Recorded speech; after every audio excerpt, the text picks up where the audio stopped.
आज बाढ़ग्रस्त क्षेत्र जो प्रयागराज का है उसका हवाई निरीक्षण भी किया है। अभी मैं नीचे से भी नाव के माध्यम से भी और स्थलीय निरीक्षण भी करने का काम करूंगा।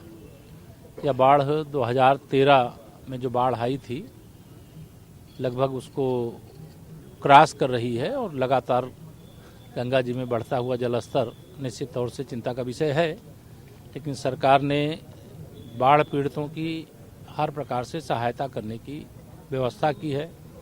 अगर कोई बाढ़ प्रभावित है, घरों में रहना उनका मुश्किल है, तो उनके लिए अलग से रहने की व्यवस्था की गई है, उनके खाने की व्यवस्था की गई, उनकी दवाइयों की व्यवस्था की गई।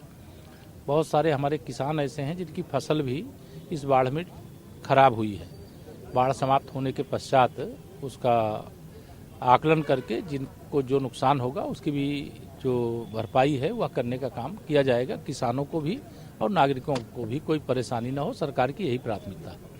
अखिलेश यादव लगातार प्रयागराज विकास कार्यों का देखिए, श्री अखिलेश यादव जी के लिए कल भी मैंने कहा था कि अगर उनको अपने कार्यकाल की याद आएगी तो शर्म से इसी गंगा जी में डूब जाएंगे। लेकिन उन्हें अपना कार्यकाल भूल जाता है।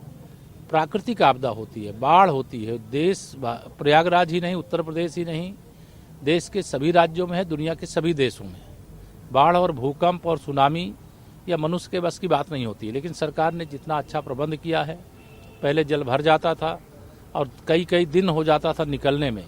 आज कुछ घंटों में अगर बाढ़ का पानी अंदर आता है तो उसको निकालने का काम किया जा रहा है। बाढ़ के कारण से जो समस्या खड़ी हुई है उससे ठीक से निपटा जा रहा है। सरकार ने भी सारे प्रबंध किए और भारतीय जनता पार्टी का एक एक कार्यकर्ता भी जनता की सेवा में लगा हुआ है। श्री अखिलेश यादव जी, यह तो उनके आंख और दिमाग दोनों के इलाज कराने की आवश्यकता है, तब उनको अंदाजा लगेगा कि उन्होंने विकास के नाम पर बर्बादी किया था और भारतीय जनता पार्टी की सरकार ने विकास के नाम पर विकास किया है और जिसकी सराहना पूरी प्रयागराज की जनता, पूरी प्रदेश की जनता, देश की जनता करती है। और प्रयागराज वाले तो श्री अखिलेश यादव जी को गाली दे रहे हैं। अगर वो ट्वीट कर रहे हैं, उस ट्वीट के अंदर प्रयागराज वाले क्या कह रहे हैं उसको सुन लें। बाढ़ एक निश्चित तौर से प्राकृतिक आपदा है और गंगा मैया से प्रार्थना है, हनुमान जी महाराज से प्रार्थना है, बेणी माधव भगवान से प्रार्थना है कि संकट से प्रयाग और प्रदेश को जल्दी से जल्दी मुक्ति प्रदान करें।